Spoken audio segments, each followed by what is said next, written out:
In 4 days is Krishna Janmastami. And then in 5 days is Prabhupada, Transcendental Vyas Puja, and Nanda Maharaj's Nanda Utsava, his festival, in which he was so joyful. He began to give so many cows and so much gold to the brahmanas and feeding everyone. So that festival, on the morning after, Krishna appeared at midnight, the night before. And so the next day, Nanda Maharaj saw Krishna as a tiny baby for the first time. Yes. We'll be reading about that. And then he had a huge festival. Nanda Maharaj was very wealthy.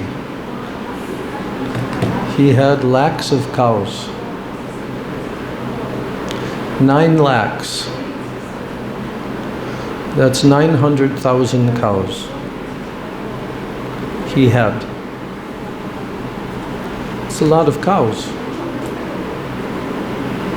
So they were very wealthy, the Gopas, the Brajvasi Gopas. They were very wealthy because they used to sell all their milk, yogurt, cream, ghee. Yeah. And they had very nice facilities. Their houses, their clothing, everything. Very opulent. But simple because they're cowherd people.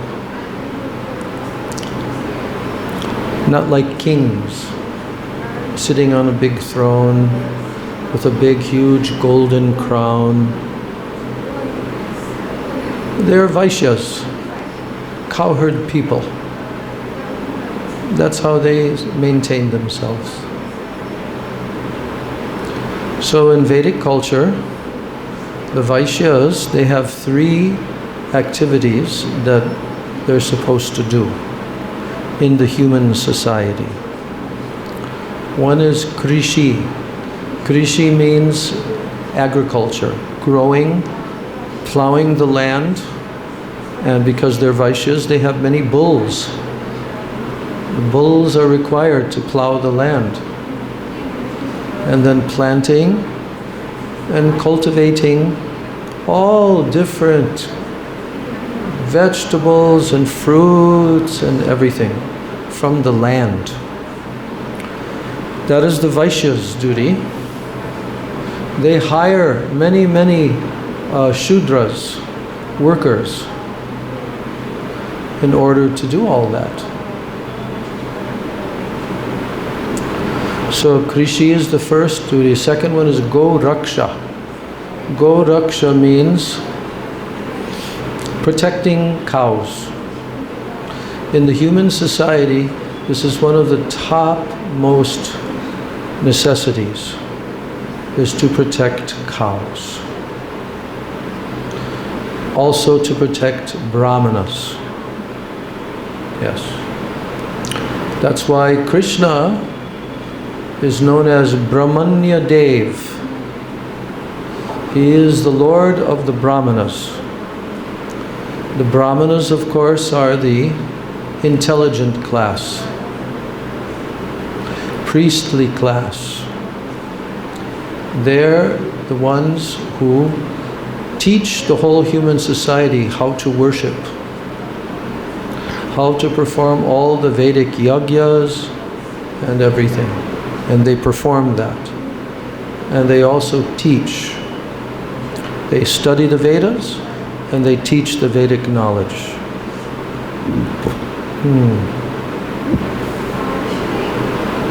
Yes, why not?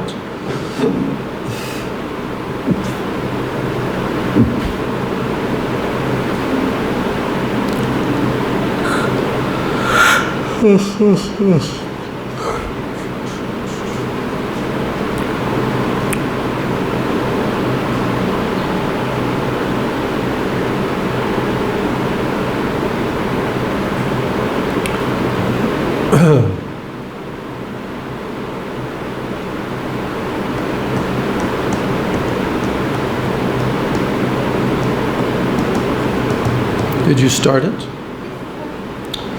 So, Namo Brahmanya Devaya, Namo Brahmanya Devaya, Go Brahmana Hitaya Cha, Jagat Hitaya Krishnaya Govindaya Namo Namaha. Namo Brahmanya Devaya, Go Brahmana Hitaya Cha, Jagat Hitaya Krishnaya Govindaya Namo Namaha.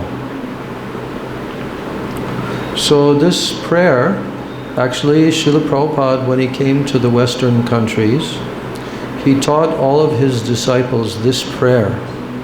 And through this prayer, he taught them the simple way of offering bhog to Krishna. And he said anyone can say these prayers, and if they say sincerely these prayers, then Krishna will hear and he can accept. He can accept. What's going on? What?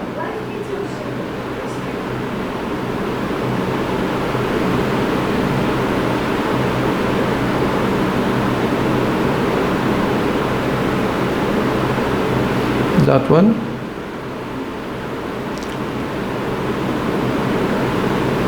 So Srila Prabhupada taught his Western disciples, before he was going to give any mantras for offering bhog to Krishna, before that, he was teaching his disciples, even if they were not initiated, how in their own homes they can offer food. Before they eat, they should offer to Krishna. So there are many rules and regulations, but Prabhupada simplified it very much. He made it very simple. So he said, simply you say the pranam mantras to your guru. Like in our case, Srila Prabhupada is our guru. So Prabhupada told, Nama Om Vishnu Padaya, Krishna Preshtaya Bhutale, Srimate Bhakti Vedanta, Swamin Iti Namane. This is his pranam mantra. And then he added one more when his disciples wanted him to give another pranam mantra. And then he composed this pranam mantra. Namaste Saraswati Deve Gauravani Pracharane Nirvishesha Shunyavadi Paschatya Desha Tarane. Have you heard these two pranam mantras before? Have you spoken them?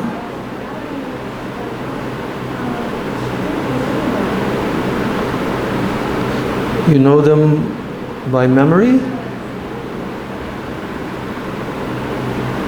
Not fully. Okay.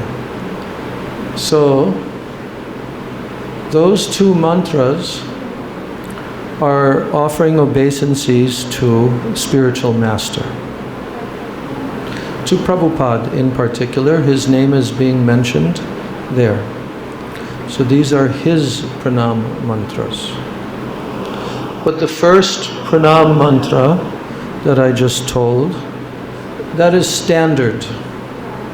Standard. It can be used for any guru just by putting the guru's name there. Like in this case, Namam Vishnu Padaya, Krishna Prasthaya Bhutale, Srimate Bhakti Vedanta Swamin Iti Namane. That's Prabhupada's sannyasi name. But just like I have my guru, Srila Bhakti Rakshak Sridhar Maharaj, so I say that same pranam mantra for him. Instead, I put his name there. Namo Vishnu Padaya Krishna Prasthaya Bhutale Srimate Bhakti Rakshak Sridhar Iti Namane. Like that. Then Prabhupada gave 2 more mantras. One to call Lord Chaitanya Mahaprabhu, and one is the one that I just told in the beginning, where Krishna is being called Brahmanya Dev. He is the Lord of the Brahmanas. Go Brahmana. Go means cows and Brahmana means intelligent, priestly class, the Brahmanas. Without Brahmanas, human society cannot progress. Human society will go backwards and it will become more and more degraded. That's the problem in the world today. Nowhere there are actual Brahmanas.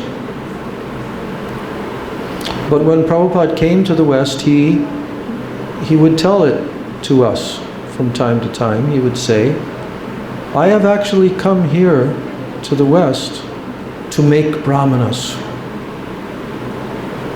So this Hare Krishna movement, this movement of Lord Chaitanya Mahaprabhu is for that, to make Brahmanas. And what is a Brahmana? Ultimately, a Brahmana is somebody that has realized the absolute truth, Krishna.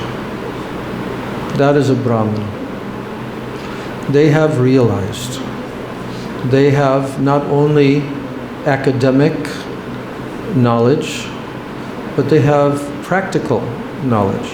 They've realized and understood that Krishna is the Supreme Personality of Godhead.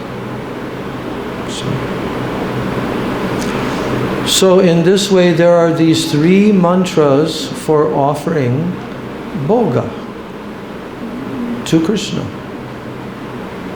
And although they are not technically mantras for offering, but Srila Prabhupada made everything very simple for new people, for Western people. And he said, just say these. And he told us to say each one of them 3 times. As you bow down, you place the bhog in front of Krishna, and then you bow down and you say each one of them 3 times. Or you can also do sitting up, but at least once you have to bow down when you're offering the food to Krishna. Like that. So later on, as Prabhupada's movement expanded and spread all over the world, then after some years, then Srila Prabhupada gave more specific mantras for worshipping Krishna, also for deity worship, worshipping the Lord in the temple. There are many different mantras for offering artik also. The pujari also says certain mantras as he's taking each article and offering. You see? So in that way, this process has come down from Lord Chaitanya and from his disciples, the 6 Goswamis, and from the great acharyas. All this knowledge is coming down to us to teach us how to live. And if we live according to their instructions, we'll become happy. Why? Because our heart is really our true self. That means that we are the spirit soul, not this physical body. We are the eternal living entity. But now, because we have forgotten Krishna, and we have forgotten our relationship with Krishna, therefore Krishna's power, his potency, in the form of Maya Shakti, has covered us and given us independence. Okay, you want to try to enjoy in the material world? Okay, You can try to enjoy, go ahead. But the material world is the place of birth and death. Not only birth and death, but old age and disease. Those four things. That is the material world. So, in that way, Prabhupada was giving very important information for newer devotees. And at that time, everyone was brand new. No one knew anything, any philosophy, anything. No one knew anything. Completely ignorant. So therefore, Srila Prabhupada began to feed them Krishna Prasadam. He would cook, he would offer to Krishna, and then he would feed them directly with his own hand. And he would encourage them, take more, take more, take more. Like this. So Krishna Prasadam is very, very important in the Krishna consciousness movement. I'm just telling simple way of offering bhog that Prabhupada gave. You know, the three mantras. Namo Mahabhadanaya, Namo Brahmani Devaya, like that. So, because we have new people also. No. So anyway, I said it's 4 days away from Janmastami Day. Janmastami Day is coming on the 7th. Today is the 3rd. So the next Thursday, which is our class day, it will be on the 7th. So today is Sunday, the 3rd, Monday, Tuesday, Wednesday. 3 more days, and then the day after that is Janmastami. And the day after that is Srila Prabhupada's Transcendental Appearance Day and Nanda Utsav Day, as I already explained. So, this is a very joyful time. I know that our Gurudev, prior to Janmastami Day, when he was here in India, which he practically always was, you must have had a chance to be here a number of times with Gurudev during Janmastami. How many times, you know?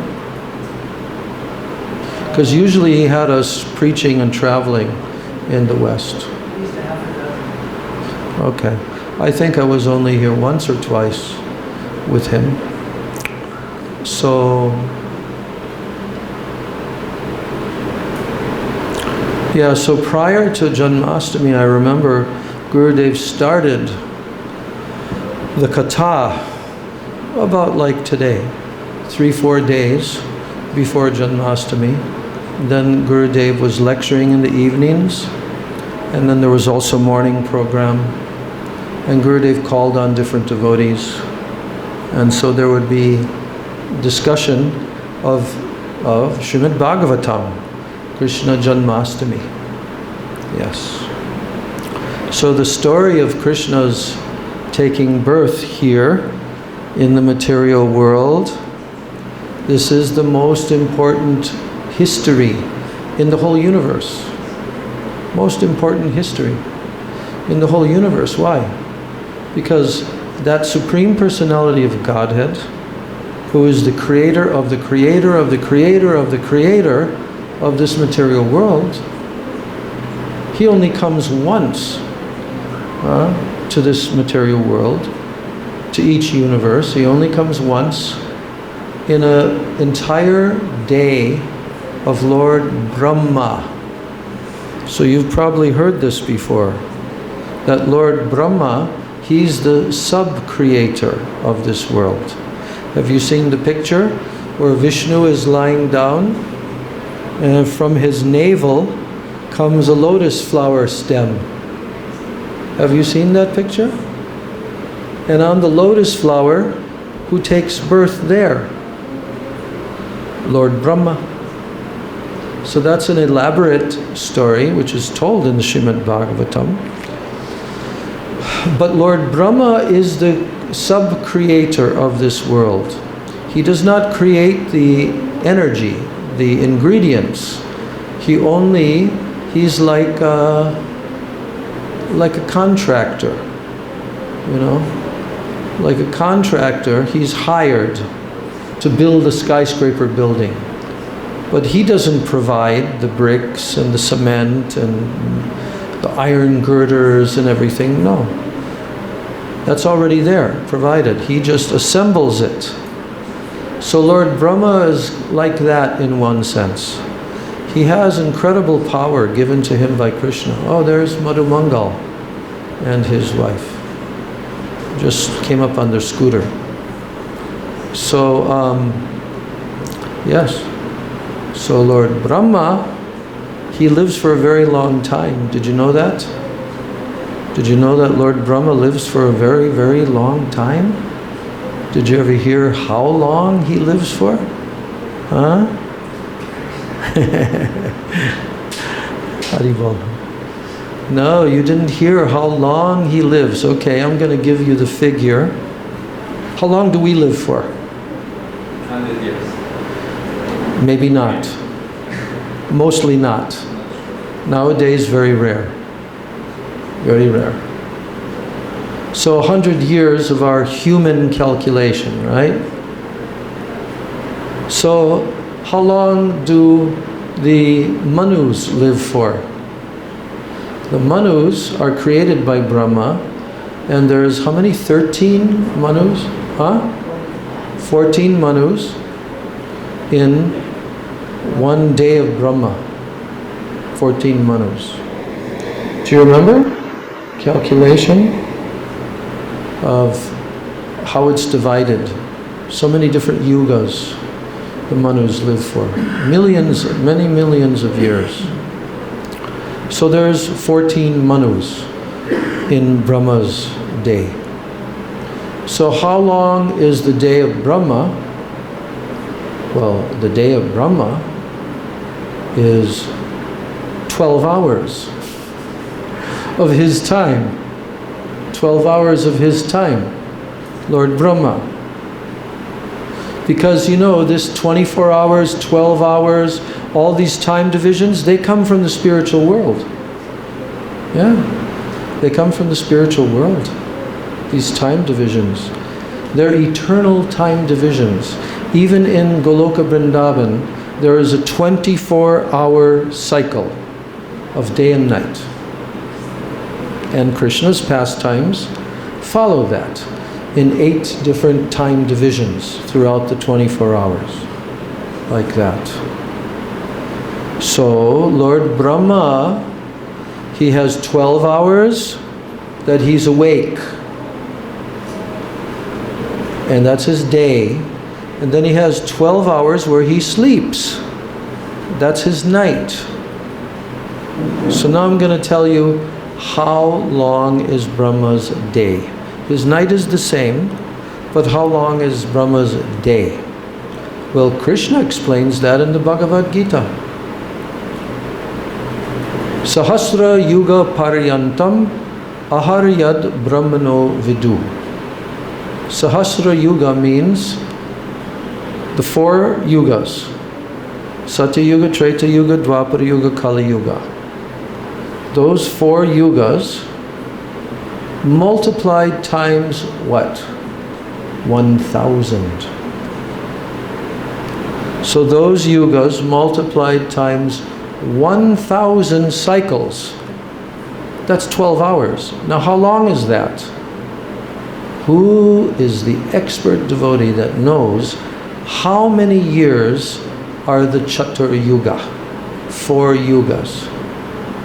And if you don't remember it, or you don't know it, I'll tell you a very easy formula to never forget it.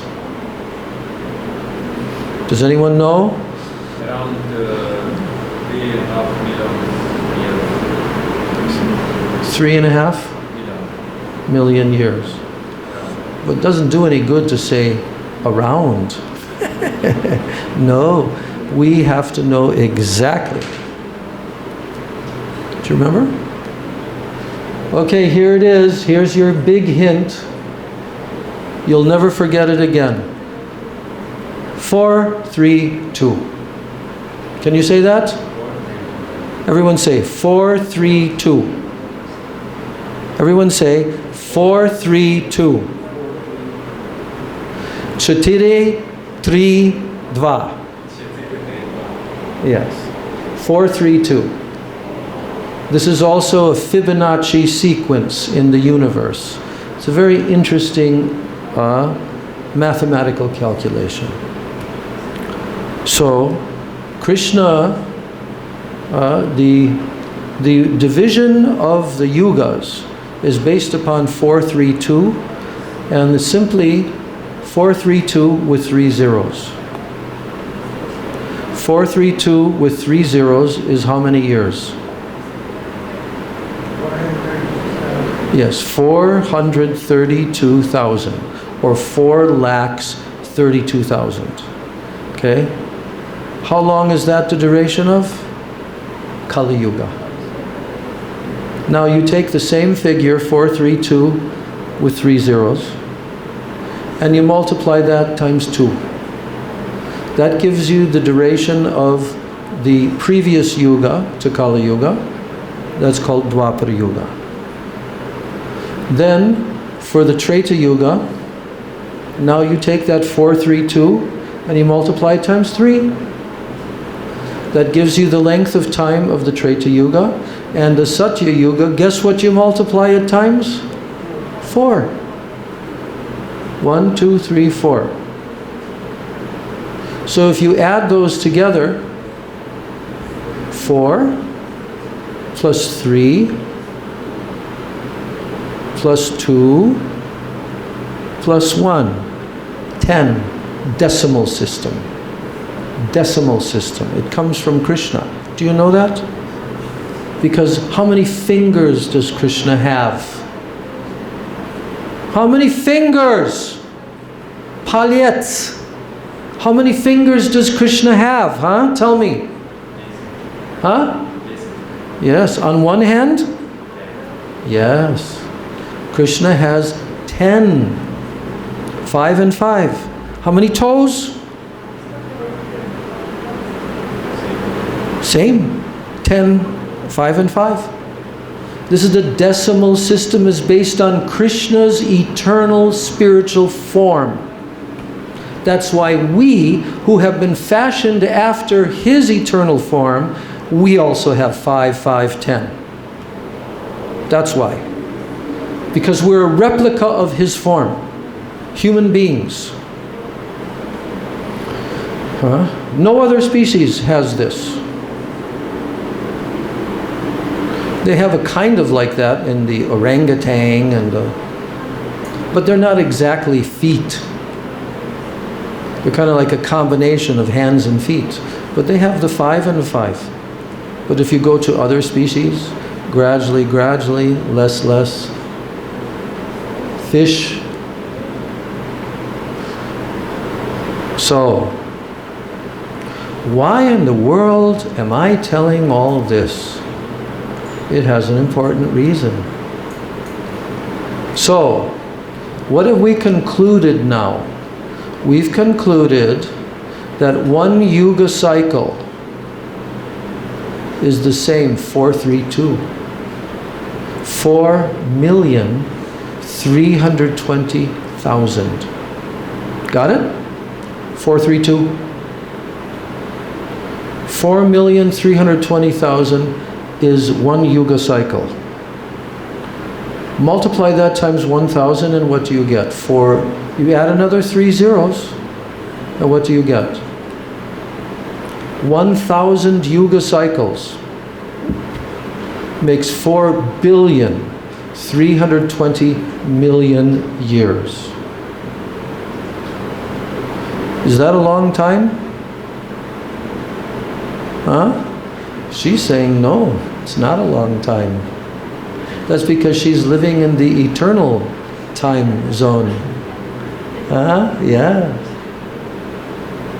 But for the jivas in the material world, it's a very long time. 4,320,000,000 years. Now, what I have told is that Krishna, the Supreme Personality of Godhead, Swayam Bhagavan, the source of all incarnations, Krishna comes only once in 4,320,000,000 years, but actually it's double that, because 12 hours of day, 12 hours of night is approximately 8.6 billion years. In other words, it's extremely rare that Krishna himself, the Supreme Lord, Personality of Godhead, descends into this world. It's not so rare that his incarnations descend. They come in every yuga. They're called yuga avatars and lila avatars, manvantar avatars, many different types of avatars and incarnations. Do you know the meaning of the word avatar? The meaning of the Sanskrit word avatar. Huh? You don't know? Huh? What? What does that mean?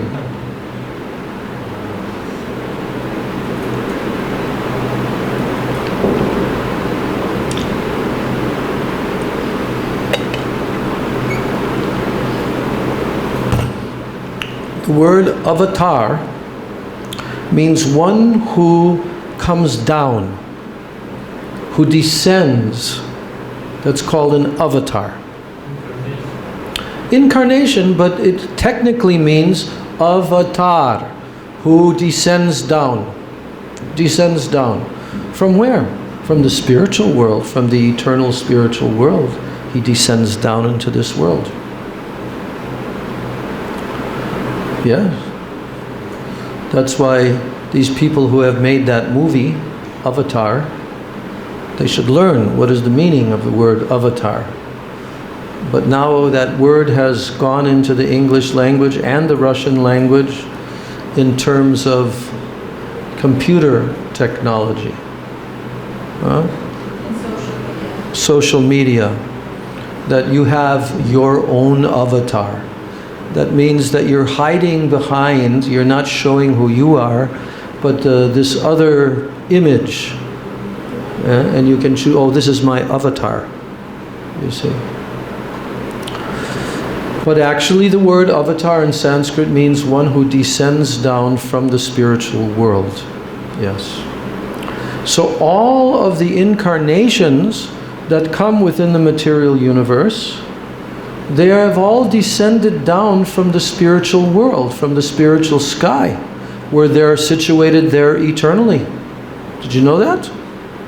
Lord Nrsingadev, Lord Vamanadev, all the different incarnations, they have their own planet in Vaikuntha.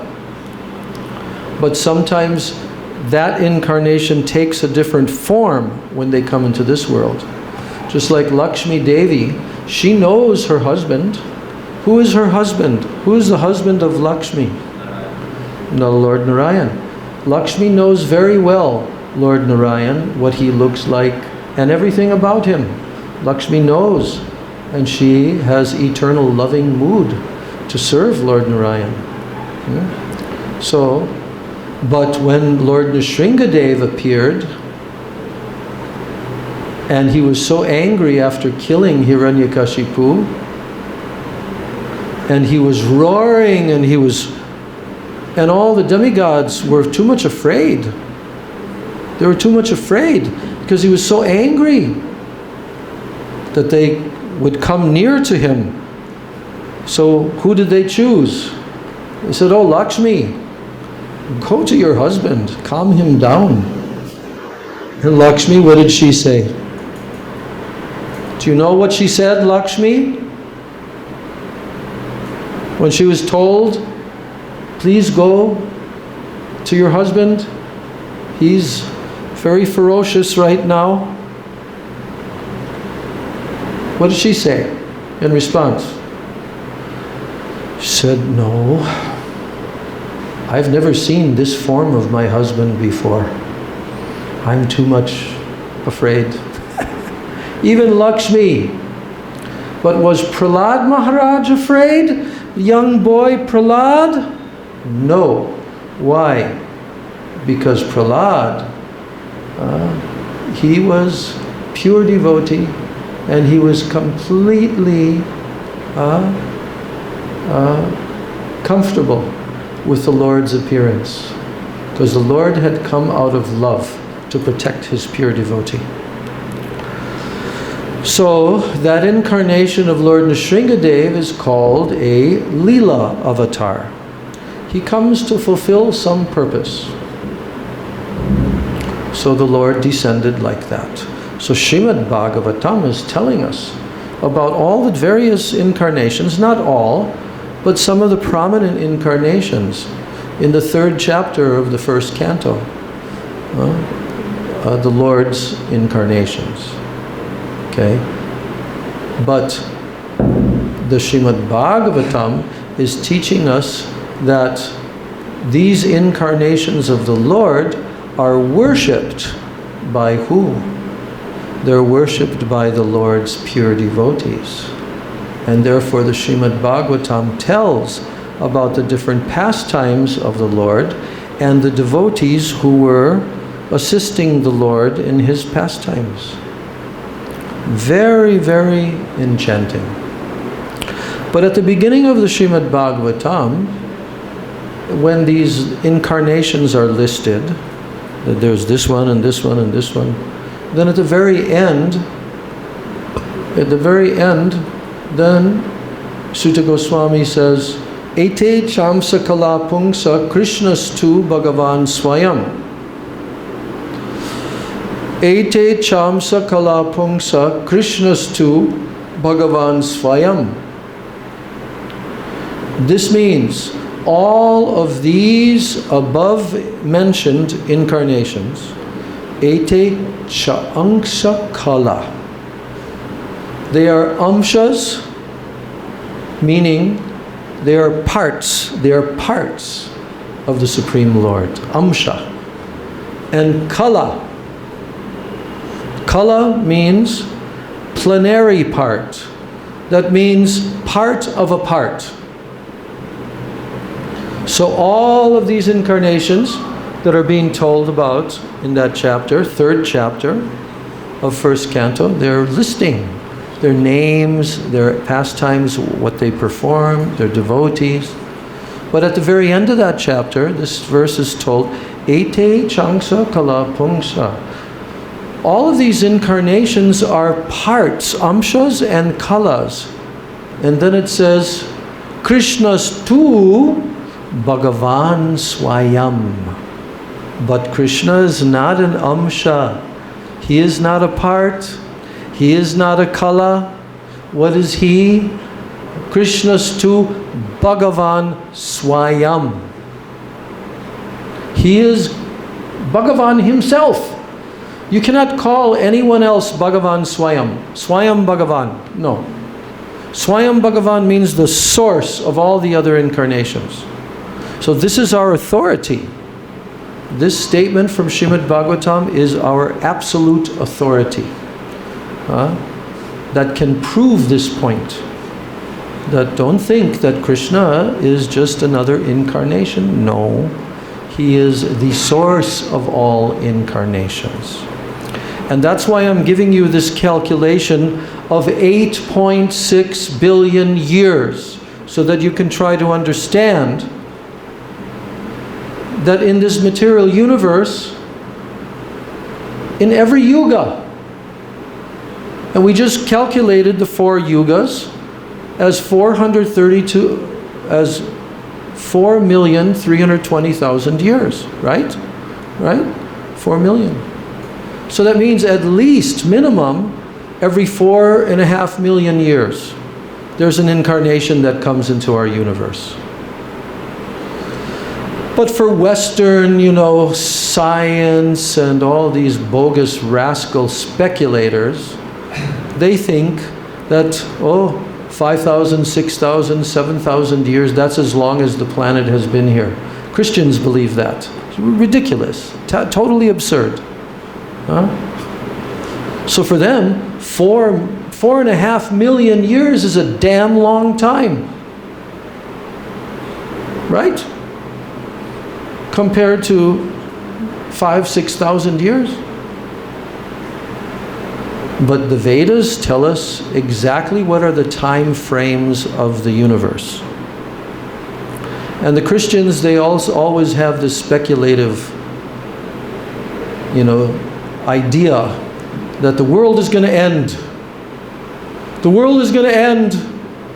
Have you heard that before? Apocalypse. What? Apocalypse. Can't understand. Apocalypse. Galaxies? Alpha? I don't know what you're saying.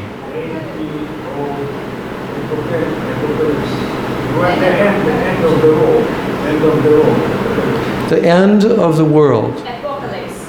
Apocalypse. Sorry. Okay. Apocalypse. Yeah. So apocalypse, if to the Christians, means, it's the end of the world. And they think that there will be a second coming of Jesus, and then all the dead bodies from all the graves of those who worship Jesus are going to do what? They're going to come out of the grave.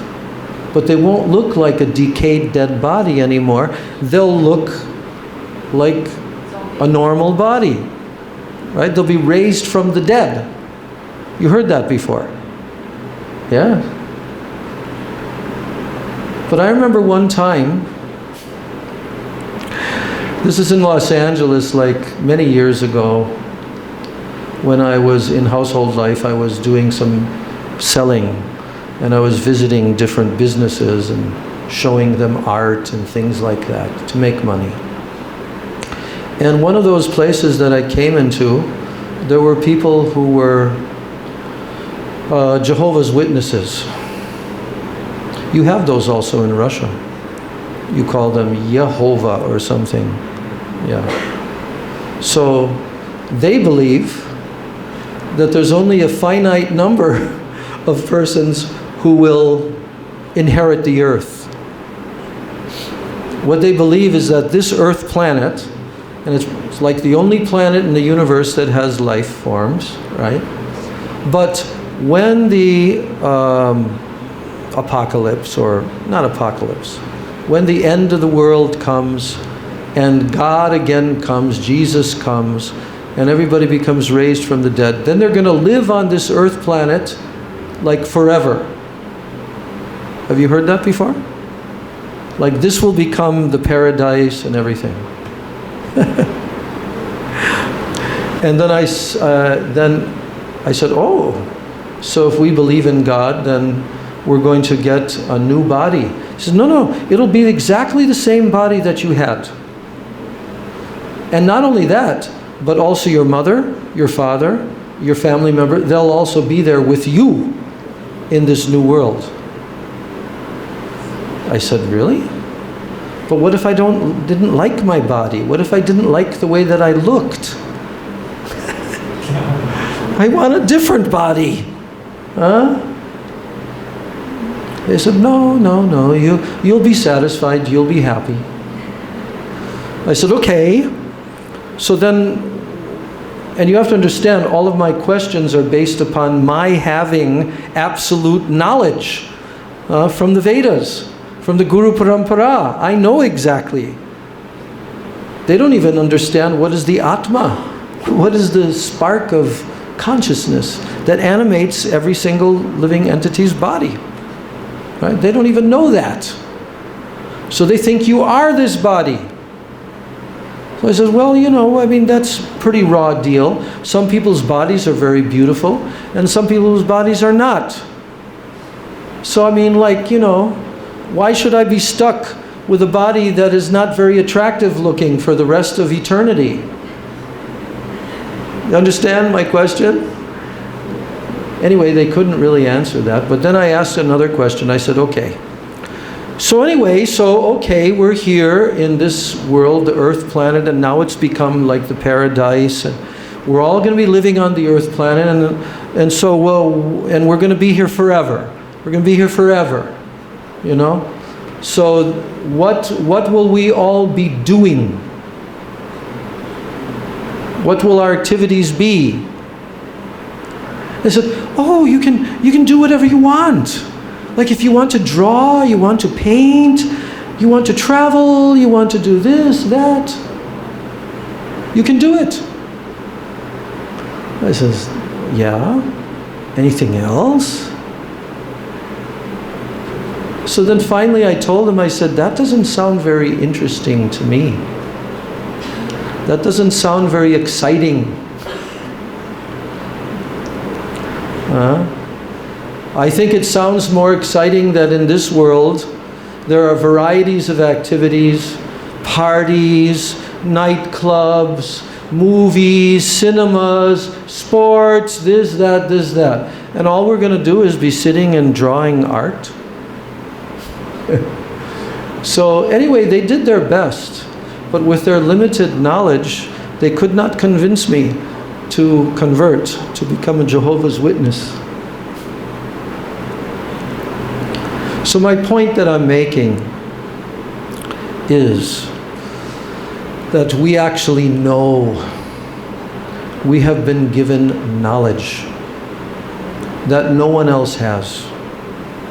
No one else on this planet has this knowledge except those who are in the Vedic civilization, where the knowledge of the Vedas has been handed down through Guru Parampara, disciplic succession. And we know that not only Krishna has appeared 5,000 years ago, yes, because we're going to be celebrating his birthday, that was 5,000 years ago.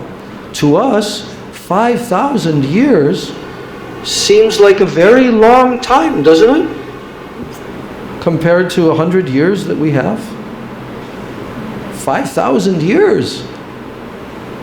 That's tremendously long time. So, but in actuality, according to universal time, according to Lord Brahma's time, 5,000 years is a single moment of time. So,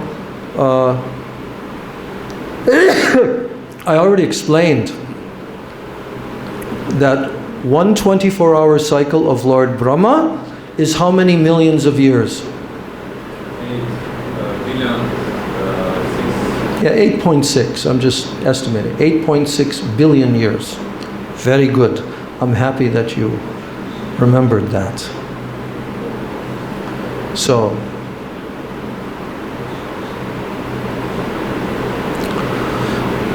no, that's the 4 yugas multiplied times 1,000. Right? Times 1,000.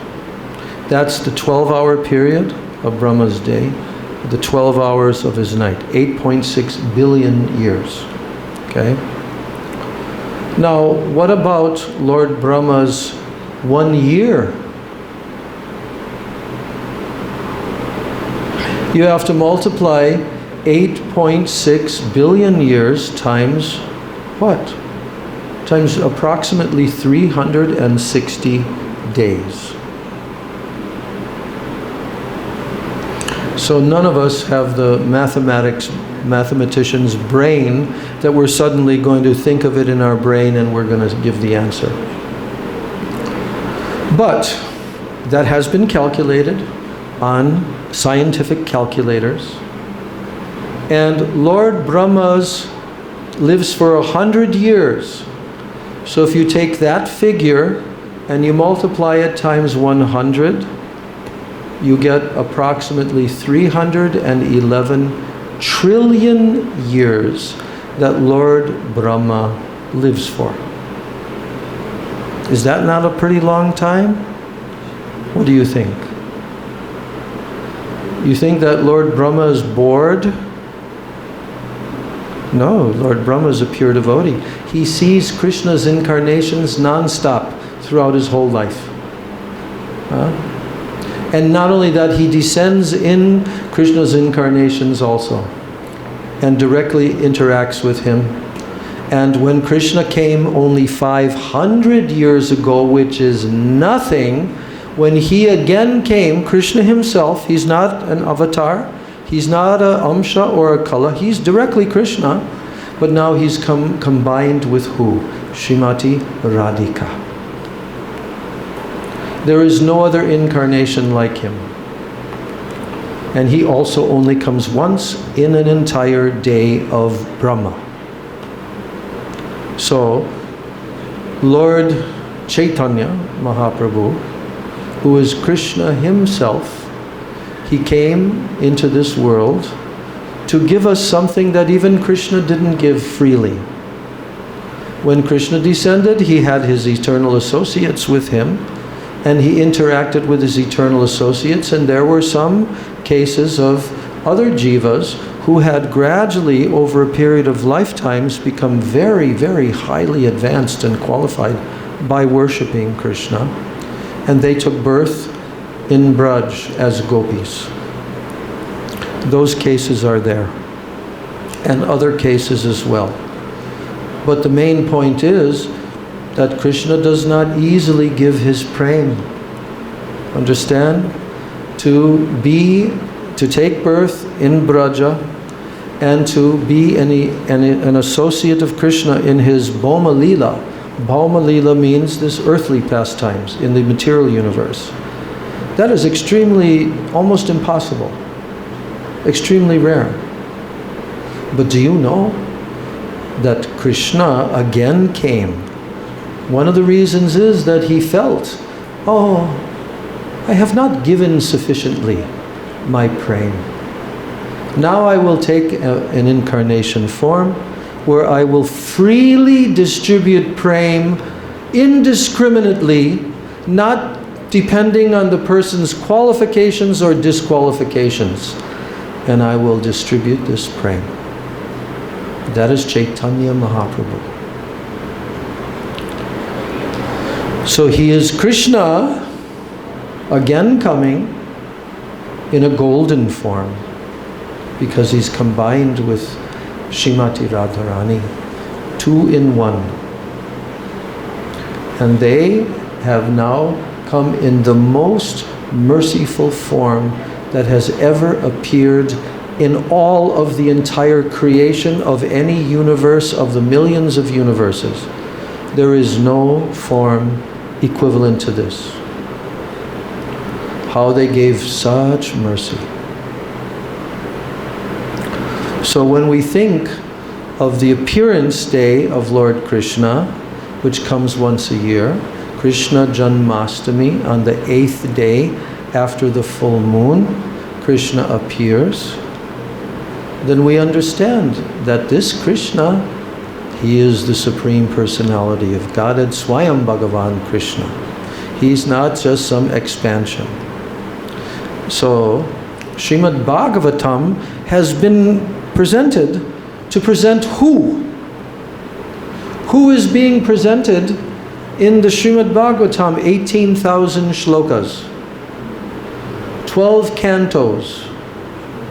Who is the personality that is being presented to everyone? Huh? Huh? Yes. The 10th canto of Srimad Bhagavatam is Krishna's life. Krishna's life. When he was here in the material world, how long did he stay on our planet? Do you know? In earthly years? You never heard? You know.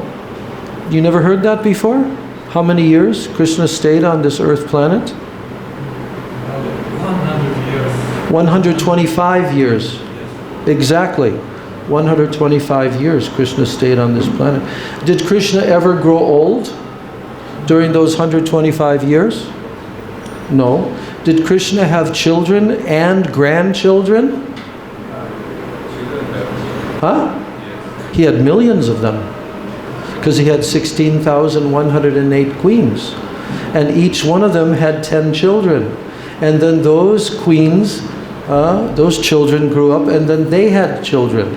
So while Krishna was living as the king of Dwarka, he had children and grandchildren and even great-grandchildren. Did you know that? But did Krishna ever look old? Have you ever seen a picture, a painting of Krishna standing there, beautiful Shyama Sundar with his flute, with a gray beard and gray hair and wrinkles on his face? Huh? Has anyone ever seen that before? No. But are there other forms, like Srila Vyasadeva, who is an empowered incarnation? Yes. Because he takes the form of a great sage. And these sages are very, very old. They live for thousands of years. But Krishna himself never grows old. Lord Ram, in Treta Yuga, Lord Ram, how long did he rule in Ayodhya for after the whole battle with Ravana and gaining Sita and everything? How long did Lord Ram rule on this earth planet? Do you know? 10,000 years. He ruled for 10,000 years. Did Lord Ram ever grow old? Huh? Did Lord Ram ever grow old? No, you're completely wrong. What do you mean? How did he grow old? Lord Ram, Ramchandra. Ram, who did you think I said? What? Ram? Oh, Brahma. No, Ram. Rama, Ramachandra, Ram. Okay? So Lord Ram never grew old. None of the incarnations of the Supreme Lord ever grow old. Except, like I said, Shakti Avesh avatars, empowered incarnations. They can show outwardly that they're growing old. Because they're jivas. And they are empowered by the potency of the Lord. But they never grow old. You never see a picture of Narada Muni.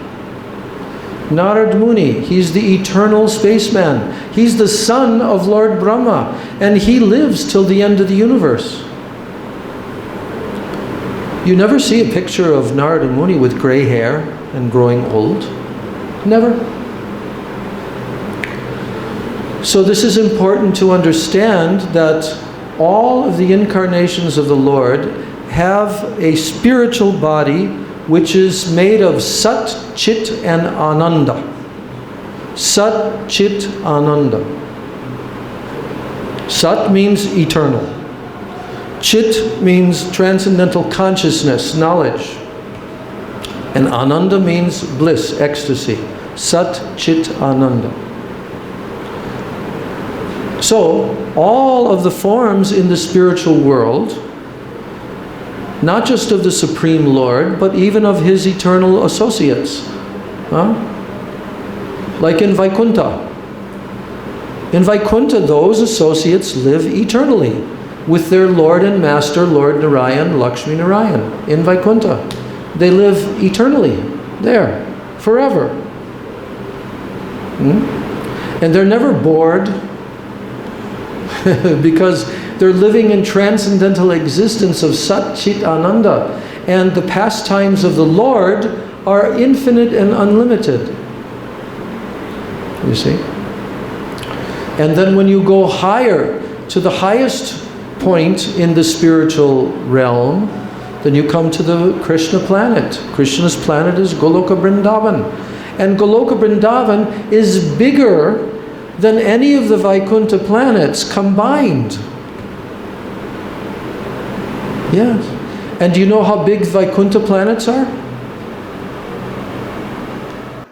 One Vaikuntha planet in the spiritual realm, in the Paravyom, the spiritual sky, right? One, what was I saying? One universe, one planet from Vaikuntha is bigger than our universe. You know that our universe is quite big, right? Right? Yeah? Is it quite big? Yeah? The speculating scientists, they don't know how big it is. They only speculate. They have no idea. And neither do they have any idea that beyond this universe, there are millions of universes also, just like our universe. Yes? Did you know that? Did you know that Lord Brahma, our Lord Brahma in this universe, came to Dwarka one time to see Krishna? Do you know that? Do you know that story? Lord Brahma came to see Krishna in Dwarka with 4 heads.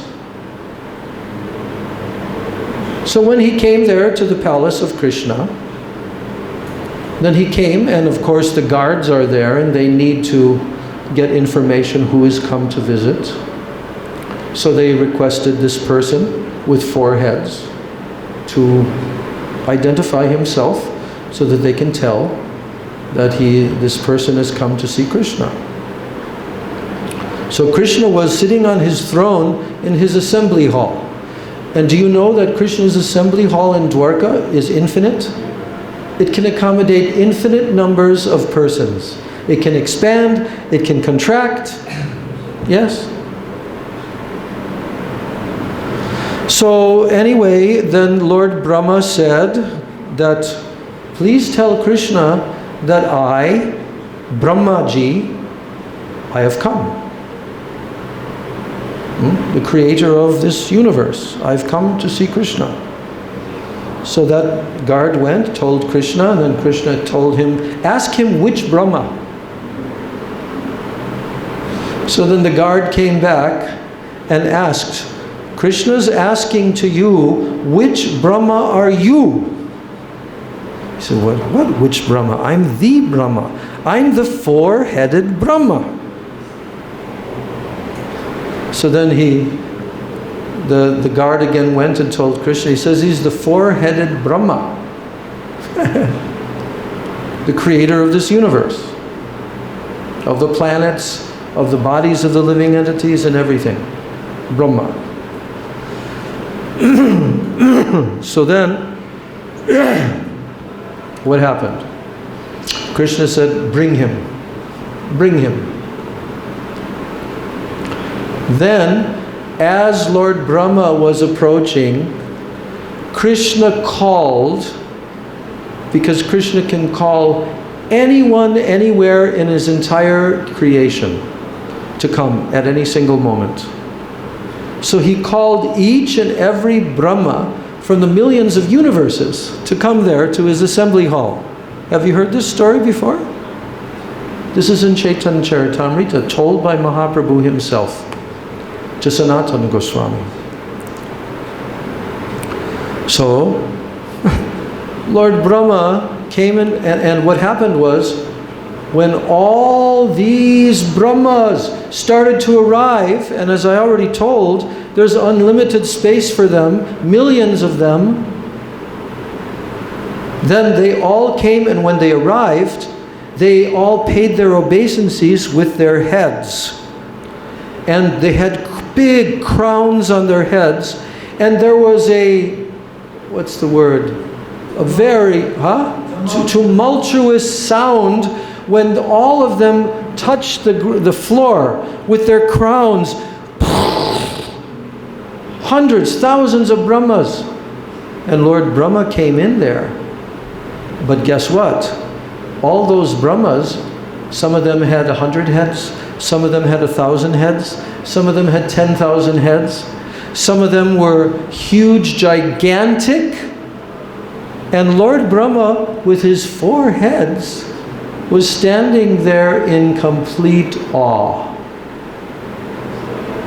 That, whoa, I guess I'm not really so important after all.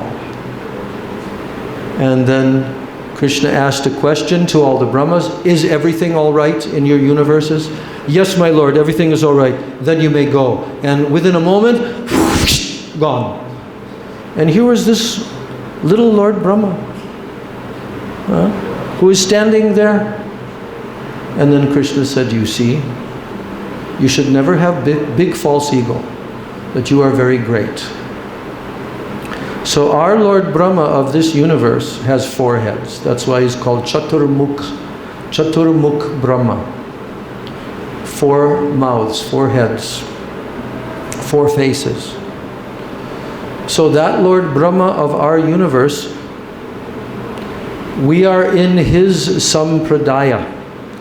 Chaitanya Mahaprabhu appeared and accepted the sampradaya that comes down from Lord Brahma. And who does it come to? Lord Brahma. Who does it first come to?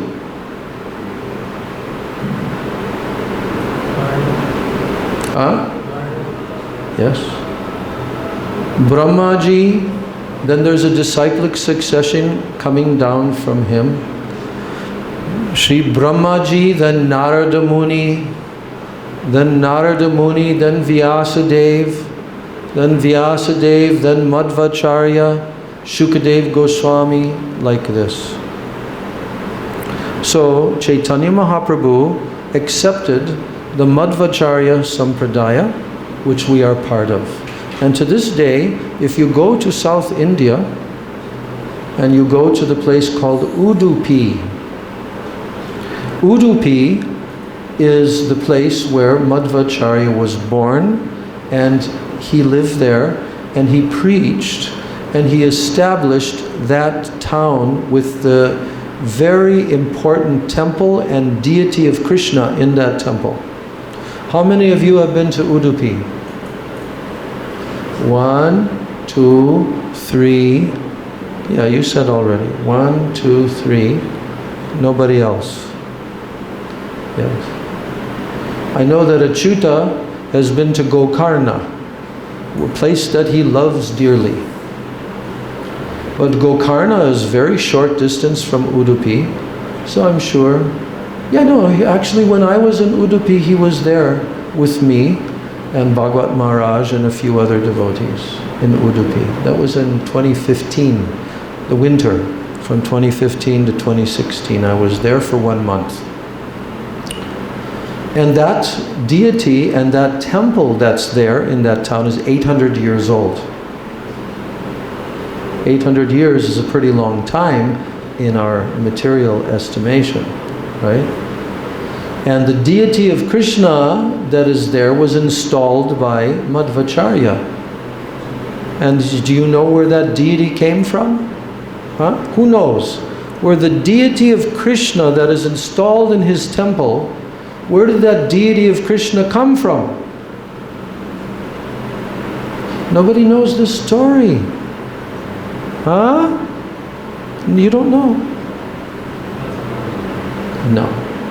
That means you never heard the story, but Sajjan Maharaj knows the story. Give Sajjan Maharaj the microphone. He can tell that story.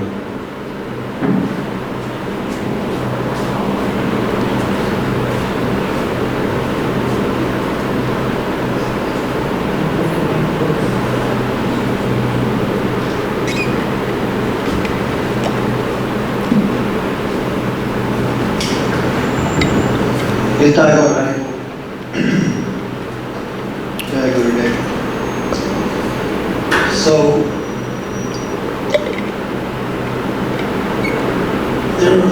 Madhvacharya once was on the shore just a little bit north of Udupi. And while he was there on the shore of the ocean, he saw a ship. And the ship was in danger. I think the captain was worried because there were different bodies of water that were very shallow. And the captain, some say that actually the ship got caught, but from the shore, Madhvacharya gave signals to the boat. No, the people on the boat were waving in the air their cloths, asking for help, and Madhvacharya was on the shore. So he helped them by giving signals to the boat. And the boat safely came to its destination. And one correction on that. Because Madhvacharya is also Hanuman. And Hanuman is also the son of Vayu, the wind god. So Madhvacharya caused winds to come to fill up the sails and actually pull that boat out from the sand dune. Yeah, go ahead then. Yeah. So the captain was very pleased, and he approached Madhvacharya and he said, "Oh, I have a very valuable cargo. Please let me give you some remuneration and appreciation of helping our boat reach its destination safely." And Madhvacharya said, "I'm very renounced, I don't need." But the captain insisted, so Madhvacharya, he said... He came onto the boat. So he said, "Take anything you want on the boat." So he said, "You have a load, actually it's not even a water, the shipment of the boat that they used it as ballast was big, huge boulders made out of Gopi Chanda from Dwarka." He said, "I just want some little piece of this Gopi Chanda. You can give me some piece of Gopi Chanda from your thing." So the captain gave him this piece of Gopi Chanda. No. It was a big boulder. Anyway, I didn't say how big. No, but it's a big, huge boulder which took the people who unloaded it off of the boat, like a few men. But could they lift it, or did Madhvacharya have to lift it? They could lift it combined together, but then when they put it down there on the shore, now Madhvacharya was very happy that he had this big, huge Gopi Chandan boulder that would last for years, for the purpose of tilak. You've seen in Vrindavan, they come in like rocks like that, So I forget how it opened up. He took it on his shoulder. Madhvacharya, who is an incarnation of Hanuman and also Bhima. He's a combined incarnation of Hanuman and Bhima, who is what? The most powerful amongst the Pandavas, Bhim. So he's a combined incarnation of both of them. Okay? So he was so strong and powerful. There's many stories about how powerful Madhvacharya was, but I'm not going to get into that right now. So he began to carry on his shoulder, single-handedly, this gigantic boulder of Gopi Chanda. Then what happened? So while he was carrying that boulder, somehow or other it broke open. Yes, cracked. It just cracked open. Broke open and cracked open. So within that boulder, so he put it down on the ground first.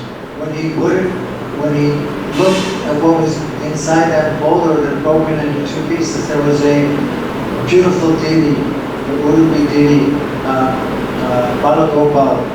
Of Krishna. Of Krishna. Yes. And How big? He was. Can you show with your hands how big he is? I forget how big. Bigger. Like this. He's about this big. And the beautiful thing about this deity of Gopal is that he has in his hand a laddu. He's carrying a laddu. No. He has the churning stick in his hand. Yes. That Udupi Krishna I have pictures in my room. He has a churning stick his hand, because he's actually Krishna from Braj, and Krishna is holding a stick for churning. Okay? And do you know the history of that? Of that deity? So, where did that deity come from? This deity was already more than, what was it like, more than 4,000 years old. That deity. And do you know where the origin of that deity is? Dwarka. At the time of Lord Krishna, while he was living in Dwarka, there in Dwarka was also Rohini Mata, the mother of Lord Balaram, and Devaki and Vasudev. And Devaki, of course, is in Mathura and Dwarka. She's the mother of Krishna. Devaki and Vasudev. So that form, so what happened was this. Are you hearing me? Are you all hearing? That deity, how did that deity appear in Dwarka? There's a very interesting story. So that deity appeared in Dwarka. Why and how? Because one day, Mother Devaki was weeping and crying to Krishna. And she said, "Oh, I was never so fortunate to see you when you were a small little boy." Because you know the story of when Krishna appeared in the prison house of Kamsa? You know that story? And then he turned himself into a small child, and then Vasudev carried him across the Yamuna and exchanged him. That whole story. So while Krishna was growing up in Braj, Devaki never saw him. She never saw his childhood form. She never saw his young boyhood form. So she was crying. And you know what happened? Krishna said, "Oh Maya, oh my dear mother, don't cry. I will show you that form right now." And then Krishna himself made himself into the small little boy right in front of all the queens.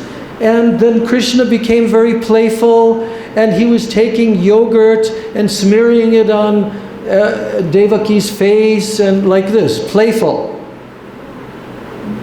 And everyone was completely enchanted.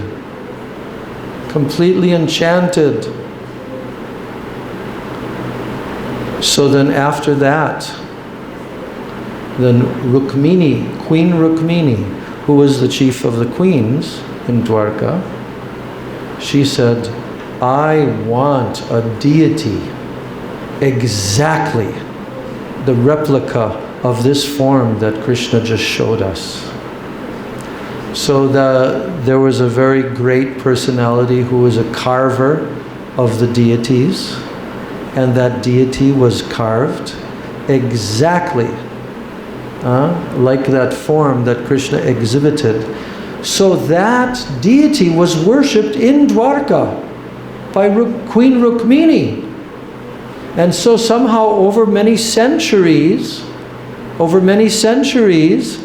that deity had been covered by Gopi Chanda, because Gopi Chandan actually comes from Dwarka. Yes. So that deity had become covered by all of this clay, this Gopi Chandan.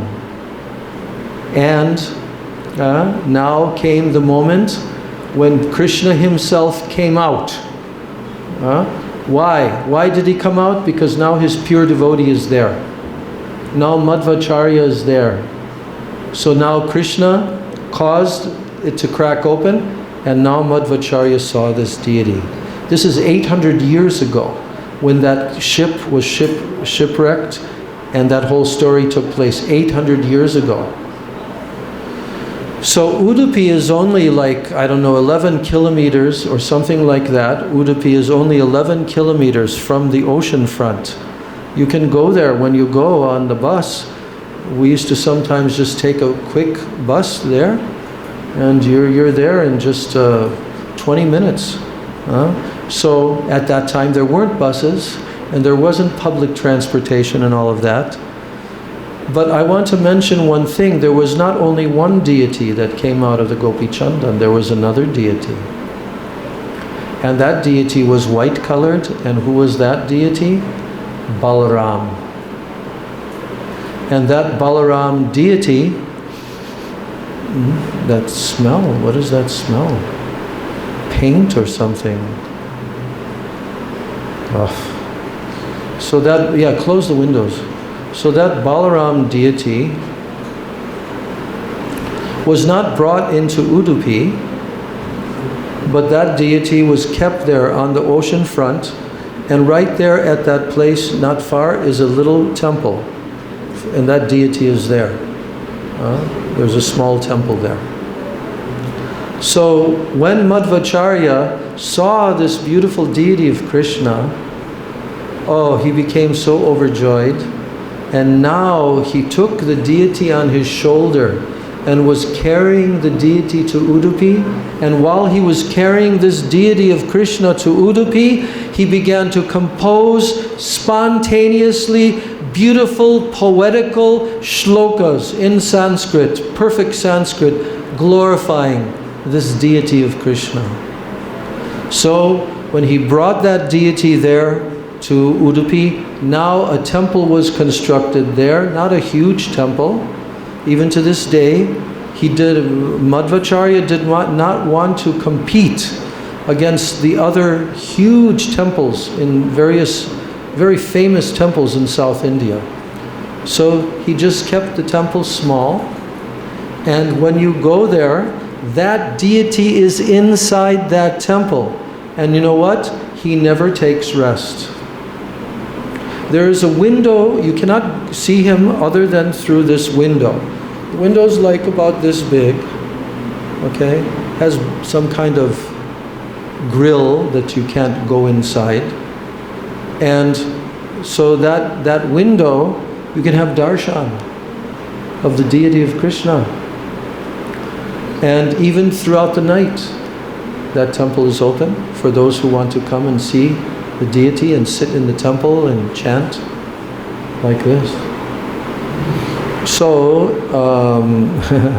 that's the story of this Krishna deity of Udupi. He's famous. That deity, the whole city is all about that temple and that deity. And even there are Muslims who live in that city, and they also come to have darshan of that deity. So this is the Udupi Krishna deity. From Dwarka, thousands of years old. And that deity is there. So, and then Madhvacharya, not only did he construct a temple, but Madhvacharya, he had many disciples who were sannyasis. And as his mission continued, Madhvacharya established, I think it's 10 different temples in a circular around this temple.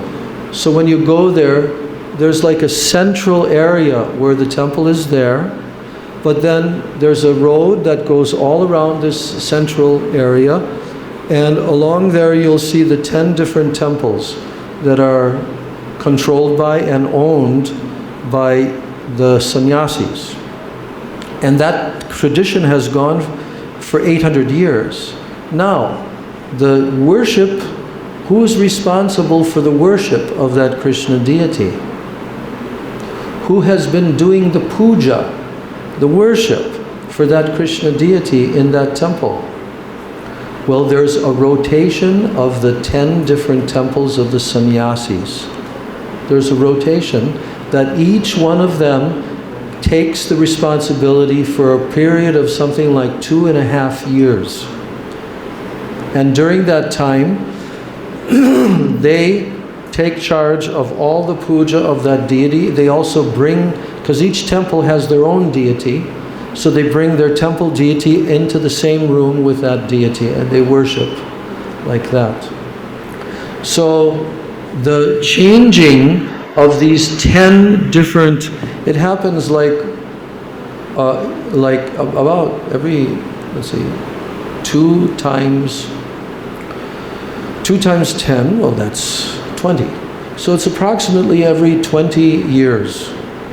Every 20 years, now the cycle starts again.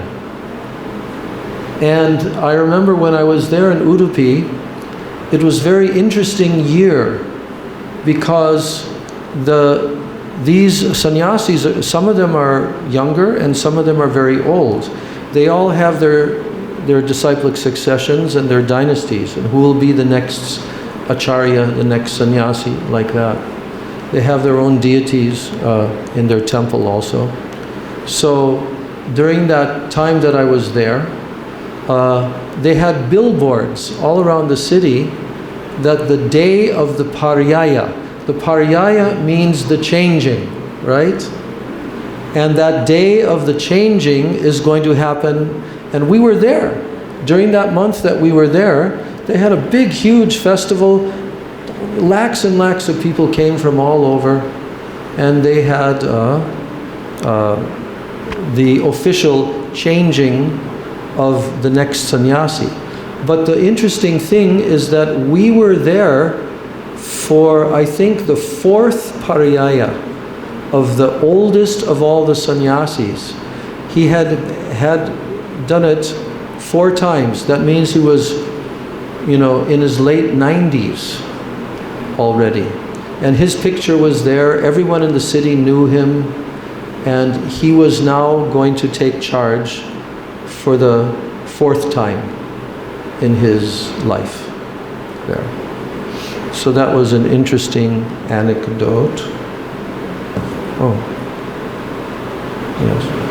No. So anyway, we got off on a tangent with Madhvacharya, and the fact that this disciplic succession that we are in is the Madhvacharya disciplic succession. So Chaitanya Mahaprabhu accepted Madhvacharya's line. There are 4 lines. So the 4 different disciplic successions. Where is that spray? This is the first time I need to use it, but it's not here. Anyway, so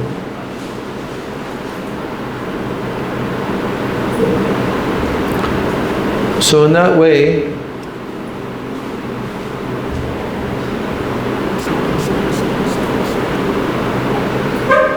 my friends have come.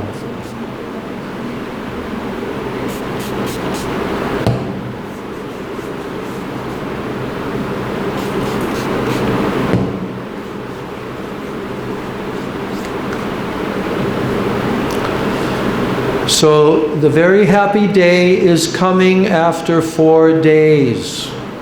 What is that happy day? Yes, Krishna Janmastami ki jai. Transcendental appearance day of the Supreme Personality of Godhead, Krishna, the son of Maharaj Nanda, the son of Mother Yashoda, ki jai.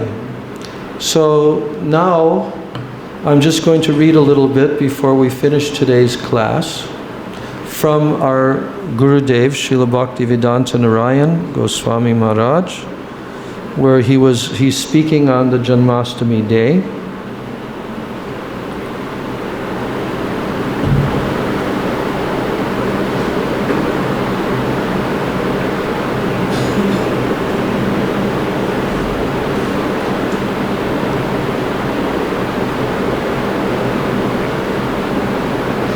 So this was spoken by Srila Gurudev in 2002, on the 31st of August.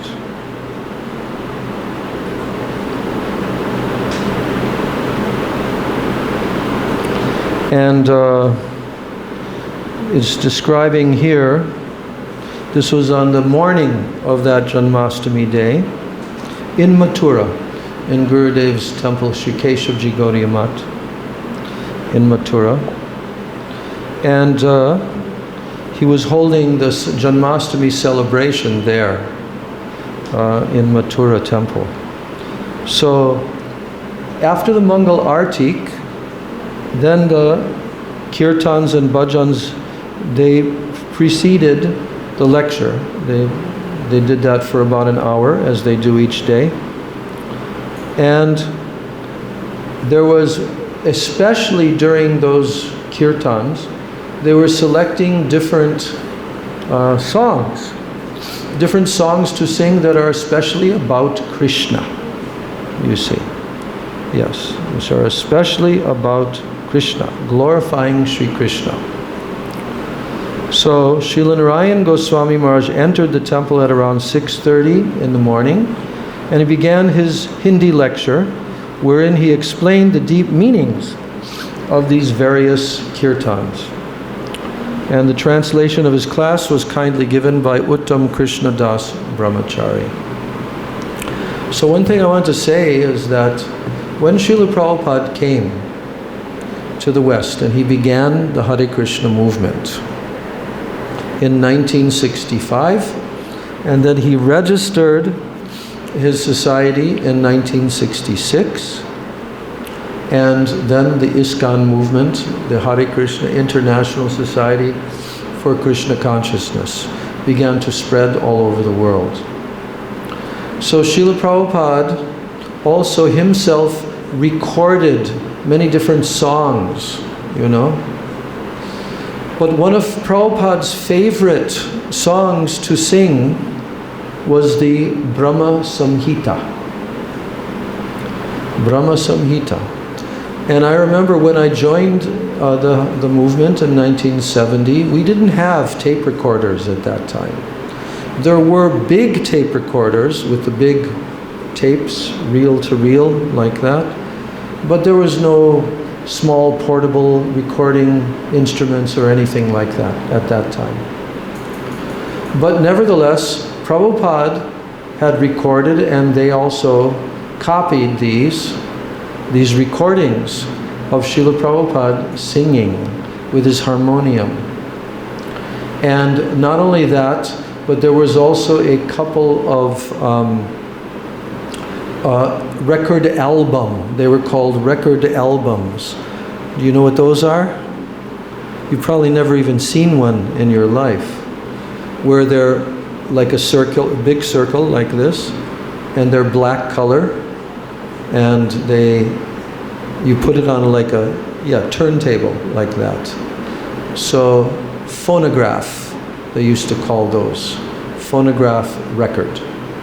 And there was a needle you would put on it, and it would go around and around. Have you seen that? Did you hear it also? Or you only saw it? What? Oh, okay. Yeah. So, Srila Prabhupada recorded, I think there were 3 record albums that were recorded by Srila Prabhupada in that very early period of the late 1960s. One of them was Srila Prabhupada's Hare Krishna mantra. That was the first one. That's the all-time classic. Another one was the recording at the Rath Yatra festival. There was a record album that was made from that in San Francisco when Prabhupada came in 1967. So Prabhupada sang on the stage, and there were many hundreds of people there to see him for the first time. So that record album. And then there was a third one, which was Srila Prabhupada chanting the verses of the Brahma Samhita. Do you know the Brahma Samhita? Who has written or spoken the Brahma Samhita? Lord Brahma. Yes, Lord Brahma. That's why it's called Brahma Samhita. So Lord Brahma he was glorifying Krishna in this Brahma Samhita. And Sri Chaitanya Mahaprabhu, when he went, after taking sannyas, Mahaprabhu left Navadvip, he went down to Jagannath Puri, and after being there in Puri, then he went to South India and traveled for about 2 years. While Mahaprabhu was in South India, in one of those locations, he found an actual copy of the Brahma Samhita. They didn't have printing presses in those days. So he brought that back to Jagannath Puri, and he taught this hymn to his elevated devotees. And he glorified that these verses from Lord Brahma fully contain all of the Vaishnava philosophy in these verses. There's about 29 verses or something like that we sing all the time, because at the last line of these different verses, the last line says the same thing. Govindam Adi Purusham Tamaham Bhajami. Govindam Adi Purusham Tamaham Bhajami. Govindam Adi Purusham Tamaham Bhajami. So do you know where that recording and that melody came from? Yes. It came from the devotees, and they recorded this in the studio with George Harrison, one of the Beatles. So that recording contained 3 different verses from the Brahma Samhita. Do you know which ones? Vanvantam Aravinda Dalayataksham Bharhavatam Samasitam Buddha Sundarangam Kandarpakoti Kamaniya Vishesha Shobham. Everyone, Govindam Adi Purusham Tamaham Bhajami. Govindam Adi Purusham Tamaham Bhajami.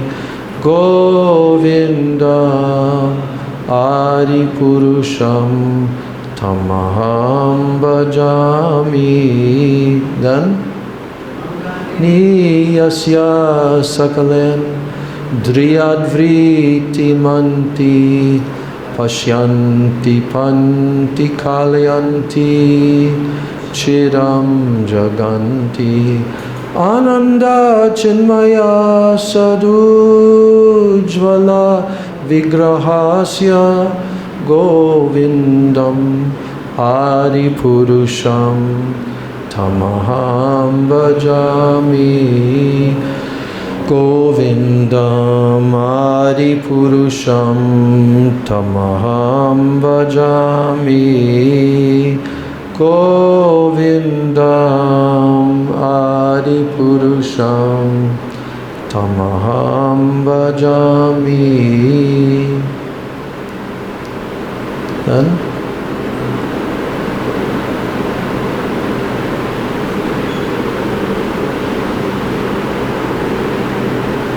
maybe there was 2, I don't remember. I think there was 3 verses. Anyway, so that recording became very popular in Europe at that time. It went on the charts very high, almost to number 1.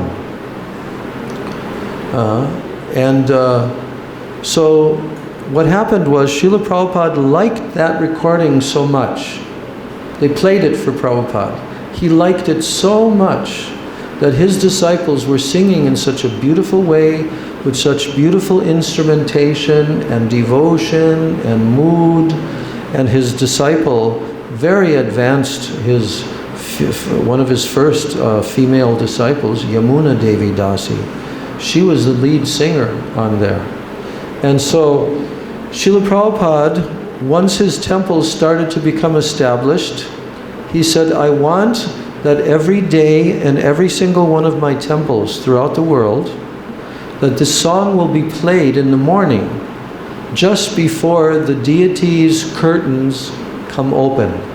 Not the Mangal Artik, but later, after the deities have been decorated and garlanded and dressed. And then before the deity's curtains open, they will play, not before, as the deity's curtains are opening, they suddenly put on. And of course, in the temples, there were very good sound systems, very big speakers. So it was like and then all the devotees would pay their obeisances and sing along with this, just as you all did just now. So this is embedded in every Prabhupada disciple's heart, that this used to always happen. So what Prabhupada chose to sing was the description of Krishna's beautiful form, as given by Lord Brahma in the Brahma Samhita. And the first verse is Venum Kvanvantam Aravinda Dalaya Taksham. So the first line is saying, playing on his lotus, with his lotus hands, playing on his flute, Venu, Venum Kvanvantam, and Aravinda Dalaya Taksham, and his eyes, very elongated like lotus petals. Dalaya Taksham, Barhavatam Samasitam Buddha Sundarangam. Barhavatam means that now he is decorated with peacock feathers. Buddha Sundarangam, and his beautiful complexion of his body is just like fresh new rain clouds. Kandarpa Koti Kamaniya Vishesha Shobham. That means his exquisite beauty, Shobha, Vishesha Shobham, is so mesmerizing and so attractive that what? Kandarpa Koti Kamaniya. It is attracting thousands of Kamadevs, Cupids, Kandarpa. That's another name of Cupid, Kandarpa. And then describing his body, Angani Yasya Sakalendriya Vritti Pashyanti Panti Kalayanti Chiram Jaganti Ananda Chinmaya Saruj Chinmaya Sadujvala Vigrahasya Sadujvala Vigrahasya Govindamari Purusham Tamaham Bhajami. So what is the meaning of Govindam Ari Purusham Tam Aham Bhajami? You know the meaning of those words? Govindam Adi Purusham. What does Adi Purusha mean? What? Not man. No. Adi Purusha means the original enjoyer. In one sense, Purusha also means male. So that's why he's saying like that, but we never call Krishna a man. Krishna's male form. Adi, Govindam Adi Purusham. So Adi means the original, the first one. So there was no one before Krishna appeared. Prior to Krishna's appearance, there was nothing. There was no universe, planets, everything. Everything has come from Krishna. And of course, we know more specifically how Baladev Prabhu expands. We heard the other day on Baladev Purnima so many beautiful siddhantas about Baladev Tattva. So, Govindam Ari Purusham Tam Aham Bhajami. To him I am offering my worship to him. I worship him. Bhajami. The word bhajan, like when we're chanting and so forth, this means worship. So bhajami means I worship him, that original personality, Govinda. So all the Vedas are searching for him. All the Vedic knowledge and originally has come from him. Where did Brahma receive the Vedic knowledge? From Krishna. So Krishna is the Ishvara Parama. In the Brahma Samhita, Lord Brahma begins his book by saying, Ishvara Parama Krishna. The supreme controller, Ishwar, Param Ishwar, is Krishna. Ishvara Parama Krishna, Sachid Ananda Vigraha. Vigraha means form, body, form, shape. So he's not without form. He has form. But what is his form made of? Satchit Ananda Vigraha. Eternity, knowledge and bliss. His form is made of that. Anadir Adir Govinda. Anadi means he has no beginning. Anadi. Adi means beginning. Like Govindam Adi Purusham. He is the original beginning person. But Anadi means no beginning. So Anadir Adir Govinda. He has no beginning and he is the beginning. He is the Adi. Sarva Karana Karanam. Sarva Karana means that all the causes, the word Karana means cause. What's the word in Russian language for cause? Huh? Prichina. Prichina. So Sarva Karana Karanam means he is the Vsya Prichina Ot Prichina or something like that. Huh? Oh, Tiech. Yes, Tiech. So Sarva Karana Karanam. Huh? Yes, the cause of all causes. So we know that everything has a cause, don't we? Every human being, we're all humans sitting here. We're not in dog bodies. We have intelligence of a human being. We all were born from the womb of our mother. Yes or no? Yes. And when we came out of the womb, did we have any knowledge? Nothing that we could express. We had to begin again in the next in that body, in this body. We had to begin again. So we grew up, our body changed like this. But in the course of time, every human being looks at the things that are around us in this world, don't we? As young children. Oh, look at the sky. Oh, look at the beautiful clouds. Oh, look at the big ocean. Look at the lakes. Look at that mountain. Look at... So children, they grow up observing the environment that is around us. And any human being on this planet, in their particular country, in their particular climate and so forth, they grow up. Huh? But the question comes in any human being's mind, automatically. What question? Where did all of this come from? How did it get here? Isn't it? Yes or no? Am I correct or not? Every human being begins to ask. And little children, they especially have this, what's the word? This tendency. Curiosity. Yeah, they have a natural curiosity in which they want to ask many, many, many questions as they're growing. What is this? What is this? What, like that. So when they're at the age where they can begin talking, and toddlers and so forth, then they ask many questions. Why? Because they have a human body with a human intelligence.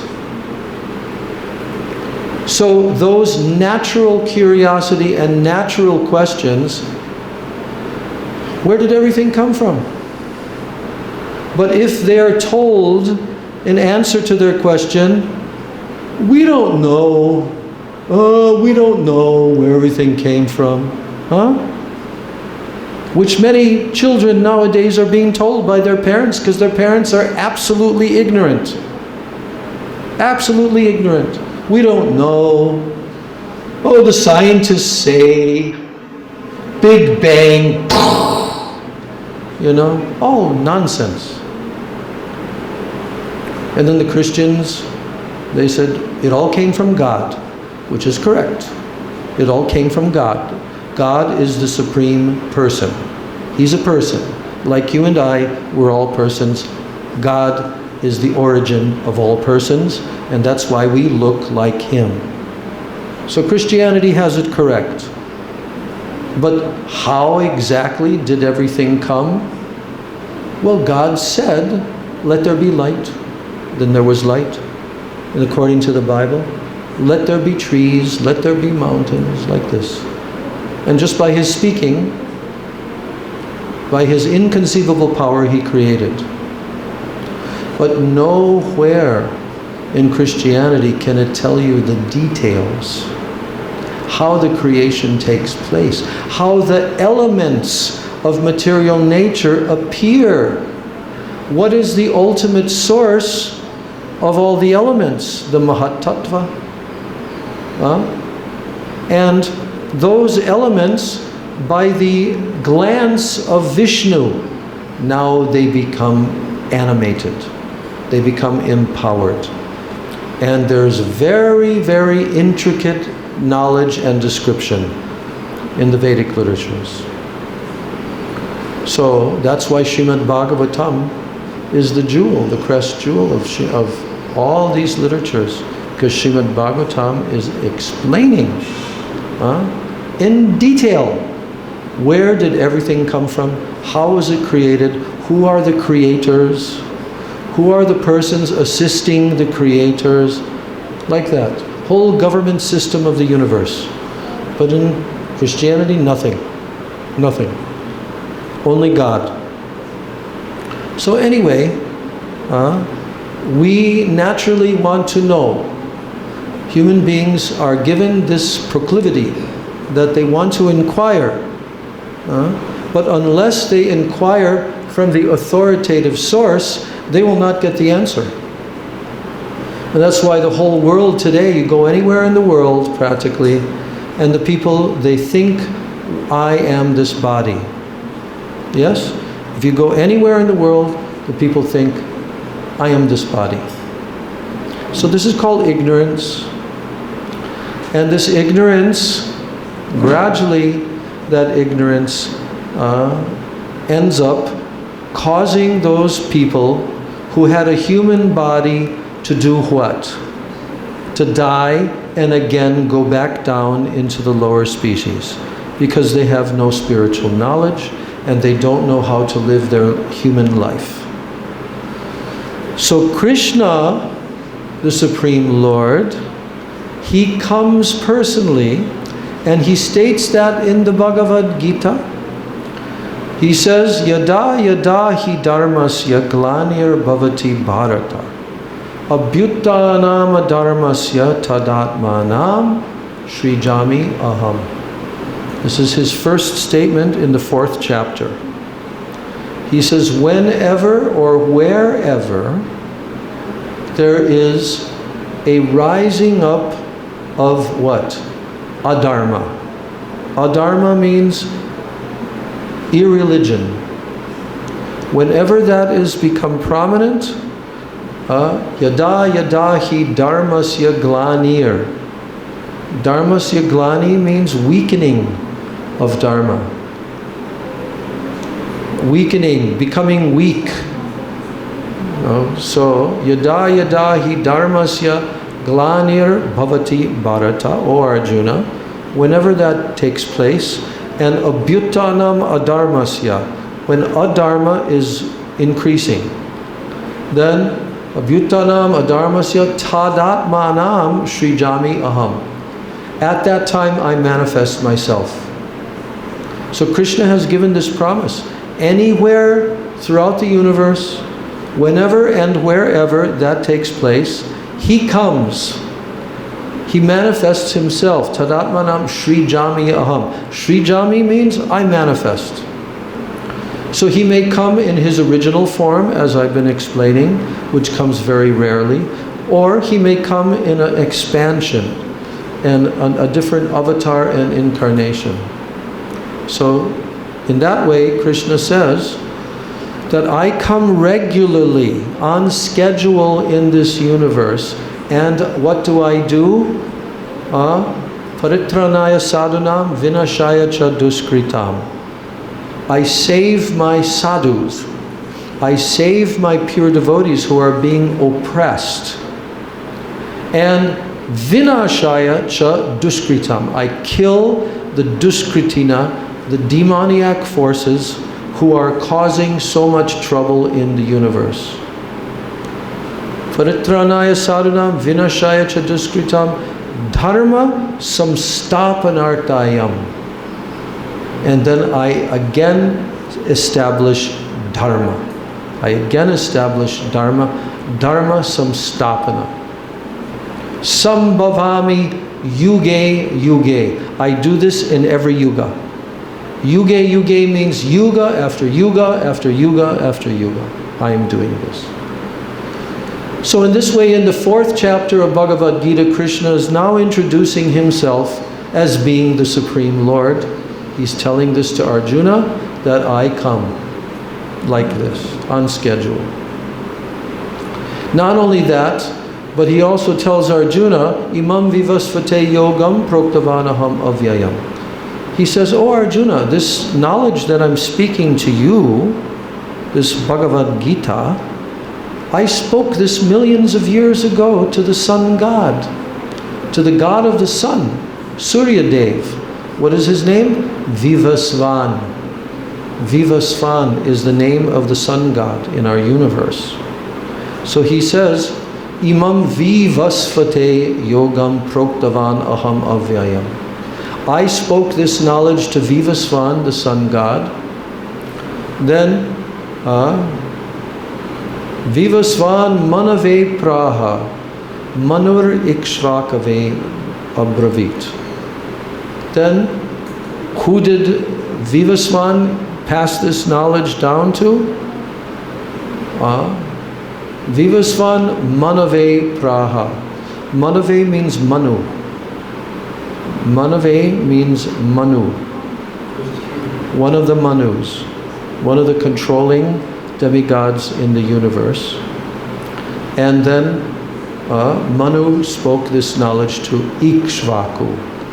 So in this way, there's a history that Krishna is telling to Arjuna. This is not new. What I'm giving you is an eternal science. But what Krishna says then is that, so in this way, evam parampara praptam imam rajarshayo vidu sakale neha mahata yogo nashtak parantapa. He says, in this way, this knowledge was gradually passed down from one great king to another king, right? Through what? Rajarshis. Raja Rishis. In the Vedic times, there weren't ordinary politician kings. They were also sadhus. They were saints. But they were in the position of ruling in the royal order. So, those saintly kings, Rajarshis, they understood this message of the Bhagavad Gita. But what happened to it? Krishna says, Sakale neha mahata yogo nashta parantapa. Arjuna, in the course of time, this great knowledge was lost. Because that's what happens to everything in the material world. Everything in course of time is lost and destroyed. So therefore, Krishna said, Sakale neho mahata yogo nashtak parantapa. That knowledge was destroyed, it was lost. So now he tells to Arjuna, so therefore today I am again speaking that knowledge to you, O Arjuna. And why am I speaking it to you? Because of two qualifications that you have. You have relationship with me. You have relationship with me as what? My devotee, my bhakta. Bhaktosi me sakha cheti rahasyam hyetad uttamam. Because you are my devotee and also you are my sakha. Sakha means my friend. Therefore, this very secret, confidential knowledge, rahasyam, rahasya means confidential. Therefore, you can understand this, O Arjuna. So then Arjuna asked Krishna, but my dear Krishna, you and I were cousin brothers. We're the same age. Huh? You took your birth like I did not long ago. But yet you're telling me here now that millions of years ago you spoke this knowledge to the sun god. Vivasvan. So Arjuna asked Krishna this question, how is that possible? And then Krishna told Arjuna, O Arjuna, many, many births, many lifetimes, both you and I have passed. But I can remember all of them, but you cannot. You see. So now Krishna is revealing, yes, I am that Supreme Lord. And in this way, Krishna gave the Bhagavad Gita to the whole world. And for all future generations, this Bhagavad Gita knowledge, it will go all over the world. And it's known already in higher planets, Krishna's Bhagavad Gita. So like that, this is our warm-up class for Krishna Janmastami. That we're now warming up with the Krishna Katha. And so now we'll finish our class with the chanting of the Maha Mantra, Hare Krishna mantra, and we'll complete today's session. Gaur Premanandi.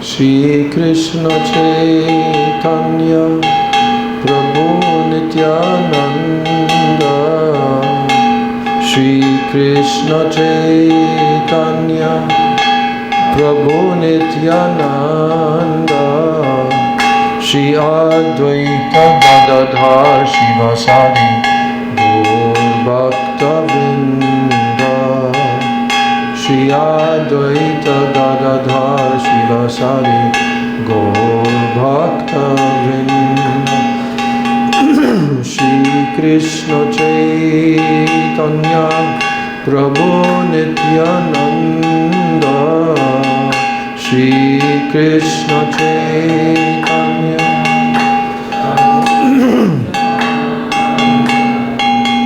Shri Advaita Gadadhar Shivasari Gaura Bhakta Vrinda, Shri Advaita Gadadhar Shivasari Gaura Bhakta Vrinda.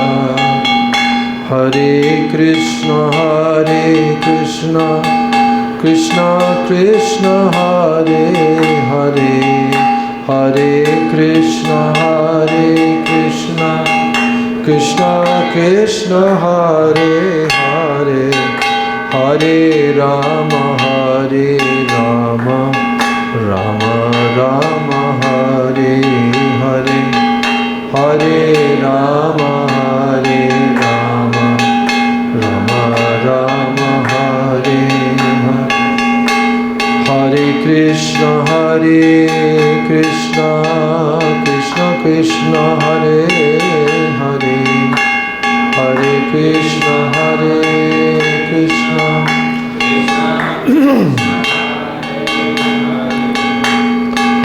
Rama, Hare Rama, Rama Rama, Hare Hare, Rama Hare Rama.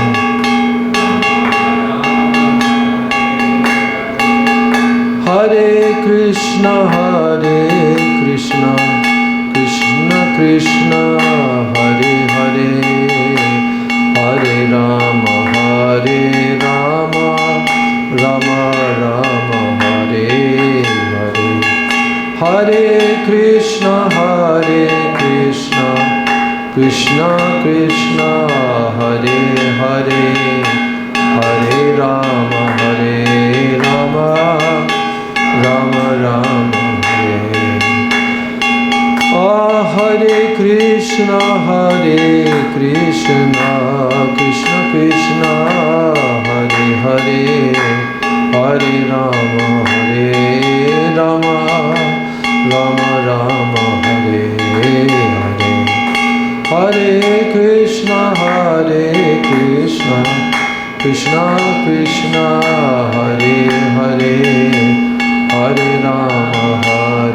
Rama, Rama Rama, Hare. Hare Krishna, Krishna Krishna, Hare Hare, Hare Rama, Rama Rama, Hare Hare.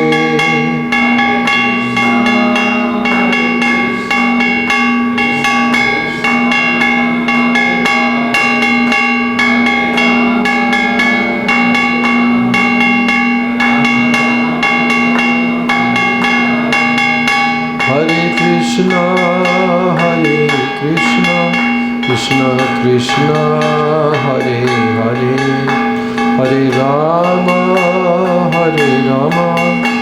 Rama Rama, Hare Hare.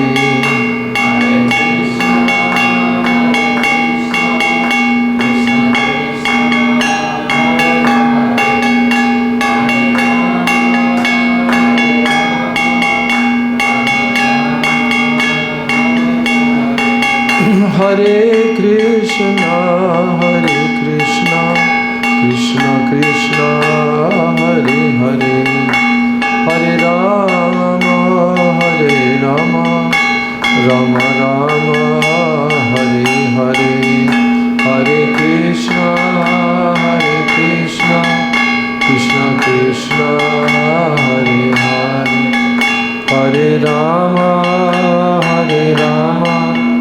Rama Rama, Hare.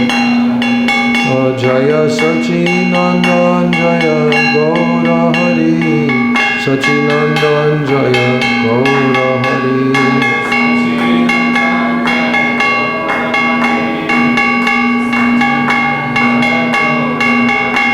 Gaura He, Gaura He, Gaura He, Gaura He.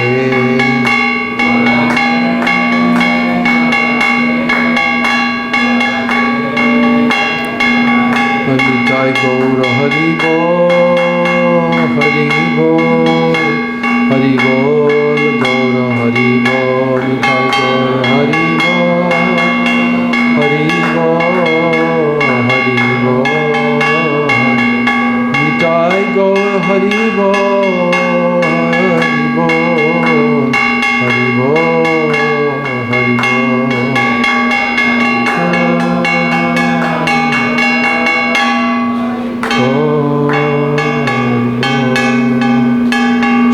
Nitai Gaur Premanande, Hari Hari Bol. Shri Shri Guru Gauranga Gandharvika Giridhari Radha Vinod Bihari Jiu Ki Jai. Shri Krishna Janmastami Ki Jai. Gaur Premanande. Brindai Tulsi Devai Priyai Keshavasya Cha Krishna Bhakti Prade Devi Satyavachai Namo Namaha. Vansha Kalpatarubhyascha Kripa Sindhubhya Eva Cha Patitanam Pavanebhyo Vaishnavebhyo Namo Namaha.